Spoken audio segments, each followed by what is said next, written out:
You have a folder, or a Notes app note, or 17 browser tabs open right now that you're going to deal with later. You've opened that folder before, looked at it, thought, wow, I could actually build this, and then closed the laptop like you just discovered it was radioactive.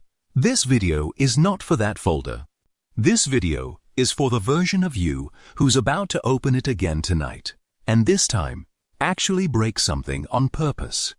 The real reason, not the one TikTok told you. Every self-help video says, you're not lazy, your brain just wants comfort.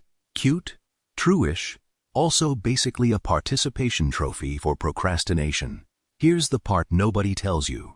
You've never made your goals small enough for your brain to say yes to. Your goals are the size of small countries. Start a business, get fit, write a novel.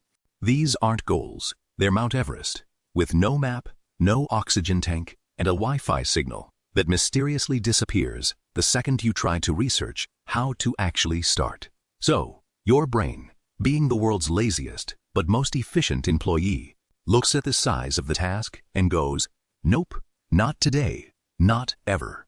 Have you considered watching one more video about productivity instead? This isn't laziness. This is catastrophically bad task design. You didn't fail. Your to-do list committed a crime. The 2-minute override. Here's a trick that actually works, because it doesn't rely on motivation, which, let's be honest, has the reliability of a weather app. Rule: shrink the task until it's physically impossible to feel dread about it. Go to the gym becomes put on gym clothes. Write a business plan becomes open a Google Doc and type a title. That's it. You can even misspell it. Write a novel becomes write one paragraph, even if it's about your cat. This works because your brain isn't scared of small tasks. It's scared of big, vague, terrifying ones. Once you're doing the 2-minute version, something annoying and wonderful happens. Momentum shows up uninvited, like a relative at dinner, except this time you're actually glad to see it. Your homework this week: take everything you're avoiding and shrink it down to something so small it's almost insulting. Then do the insulting version. Habit stacking, or tricking yourself like a genius.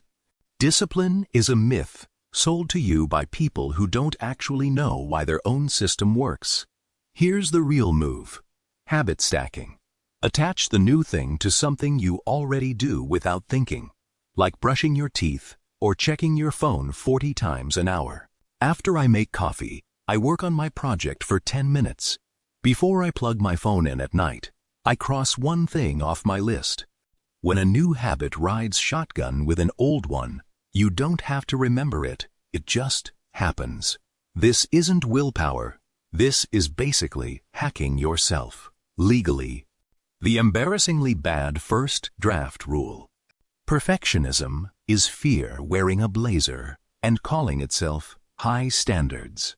Here's the reframe that actually works. Make your first attempt so bad, it's almost funny. Yes, on purpose. Give yourself full permission for round 1 to be embarrassing.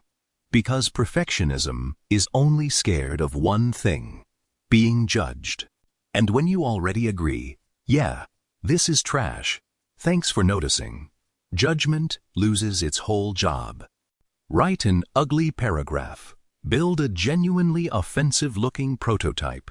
Record a video where you say, 19 times. Fix it later.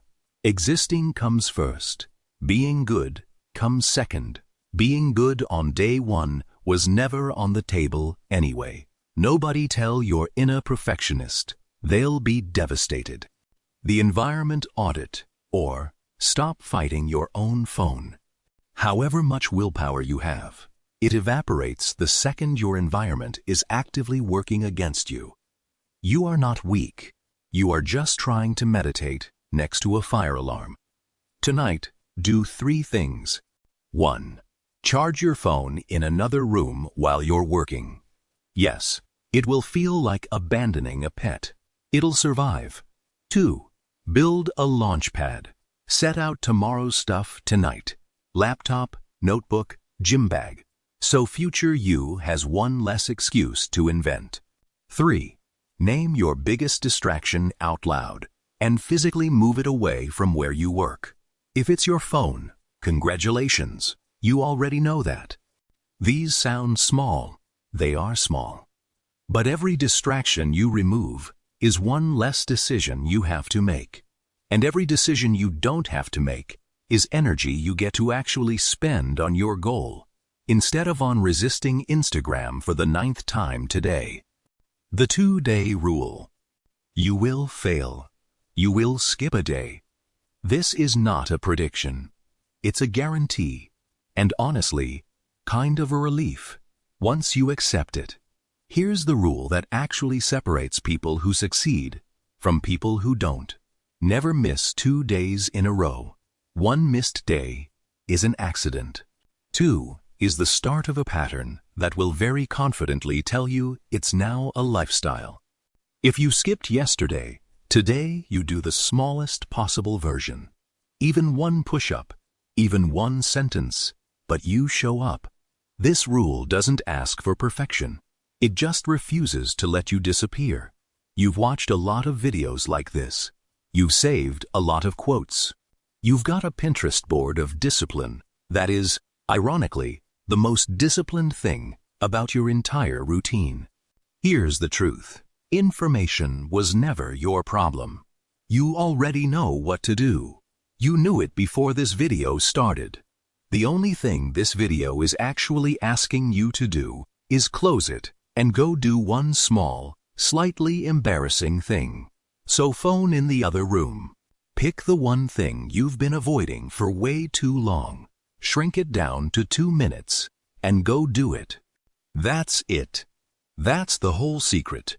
See you tomorrow, hopefully with your phone still in the other room.